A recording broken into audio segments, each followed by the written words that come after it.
So hello everyone, welcome back to another video. তো কথা বলবো এবছরের দুর্গাপুজোর রিলিজ নিয়ে।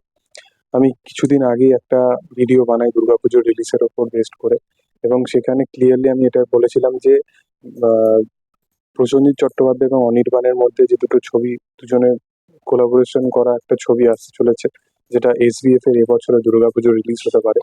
এবং দুর্গাপুজোর জন্য এসবিএফ এর কাছে কিন্তু আর বড় কোনো প্রজেক্ট নেই যেটা তারা দুর্গাপুজোর টাইমে আনতে পারে। তো এসবিএফ একটা মানে বলতে পারো একটা প্রবলেমের মধ্যে পড়ে গেছে।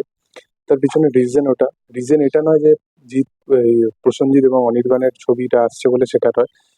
প্রথম কথা হচ্ছে, এই ছবিটা একটা রিমেক ছবি, যেটা মালায়ালাম ছবি গারুড়া, সেটার এটা অফিসিয়ালি রিমেক ছবি থাকবে।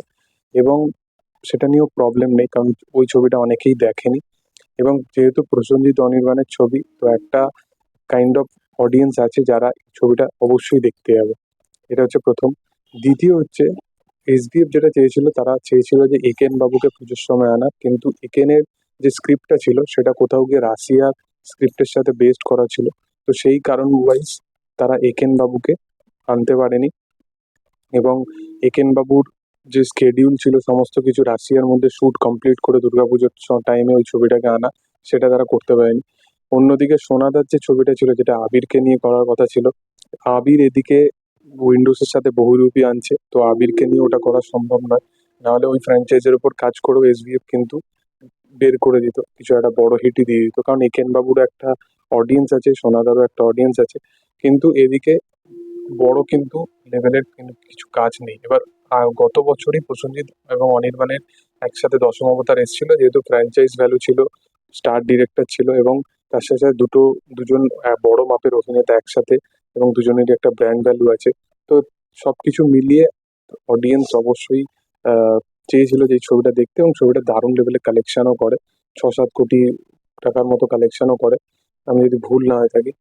তো এই বছরে কিন্তু এসবিএফ এর তরফ থেকেও এই গ্রুপটাই খেলা হয়েছে, সেটা হচ্ছে প্রসেনজিৎ অনির্বাণই একসাথে আসবে।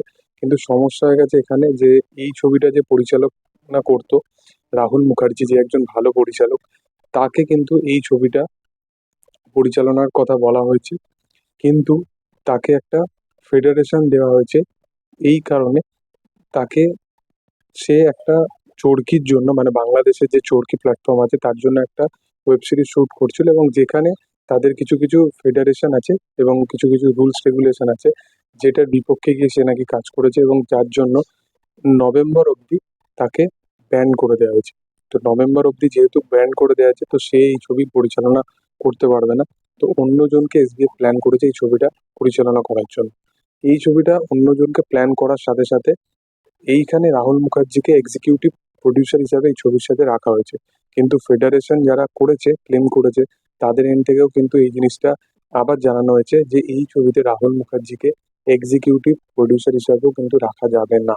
তো এটা কিন্তু এসবিএফ এর জন্য একটা বড় বিপদ হতে পারে, কিন্তু আমার মনে হয় এই সমস্ত জিনিসপত্র ঠিক হয়ে যাবে, কারণ তারা দুর্গাপুজোয় কোনোভাবে হোক না কোনোভাবেই হোক অনির্বাণ এবং প্রসেনজিতের ছবিটা আনবেই আনবে। তো তোমরা কতটা এক্সাইটেড এই কাজটা নিয়ে, এবং কি মতামত এটা নিয়ে, অবশ্যই কমেন্ট সেকশনে জানাতে পারো। ভিডিও ভালো লাগলে অবশ্যই লাইক শেয়ার সাবস্ক্রাইব করে দিও। Thank you all.